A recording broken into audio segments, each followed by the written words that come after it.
जय श्री राधे दोस्तों, आइए सुनते हैं आज की कहानी। किसी नगर में एक राजा राज करता था। उसके महल में एक बहुत सुंदर चिड़िया रहती थी। वो चिड़िया संपूर्ण तत्वों को जानने वाली तथा नीति शास्त्र की ज्ञाता थी। एक बार उस चिड़िया का एक बच्चा हुआ और उधर महल में रानी ने भी एक बालक को जन्म दिया। दोनों बच्चे प्रेम पूर्वक पलने लगे। चिड़िया समुद्र तट के किनारे जाती और वहाँ से 2 फल लेकर आती। एक फल अपने बच्चे के लिए और दूसरा फल उस राजकुमार के लिए। उसका ये रोज का काम था। बहुत दिनों तक ऐसे ही दिन व्यतीत हुए। एक दिन रानी राजकुमार को गोद में लिए घूम रही थी।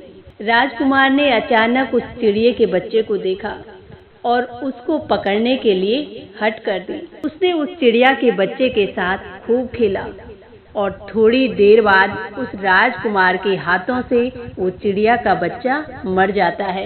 इधर वो चिड़िया फल लेकर लौटी। उसने अपने बच्चे को मरा देखा तो उसको बड़ा दुख हुआ। वहाँ राजा, रानी और वो राजकुमार सभी खड़े थे। ये सब देखकर वो चिड़िया बहुत दुखी होती है और उसने अपने बच्चे के मरने का कारण पूछा।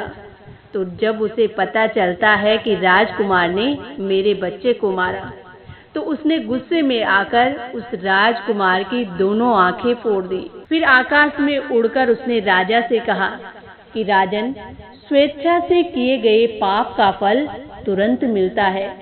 यदि ऐसा ना हो तो उसके पुत्रों, पौत्रों और नातियों को उसका फल भोगना पड़ता है। पहले तो राजा ये सब देखकर क्रोधित हुआ, लेकिन जब उसने चिड़िया की ऐसी बातें सुनी तो उसको अब पता चल गया कि राजकुमार को उसके कर्मों का फल मिला है। उन्होंने उस चिड़िया से कहा कि तुमने राजकुमार को उसके अपराध की सजा देकर बदला चुका लिया। दोनों कार्य बराबर हो गए। अब तुम यहीं रहो। तब वो चिड़िया कहती है कि राजन, नीति ये बताती है कि बैर रखने वालों के परस्पर विश्वास नहीं करना चाहिए। विश्वास में भय और उससे विनाश होता है।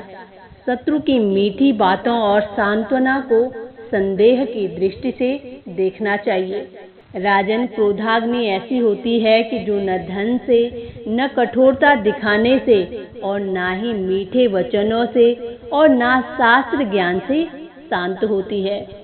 और एक बात और है कि जब जब आप अपने पुत्र को देखोगे तब तब आपका बैर ताजा होता रहेगा। राजन, मैंने तुम्हारे पुत्र के साथ दुर्व्यवहार किया है।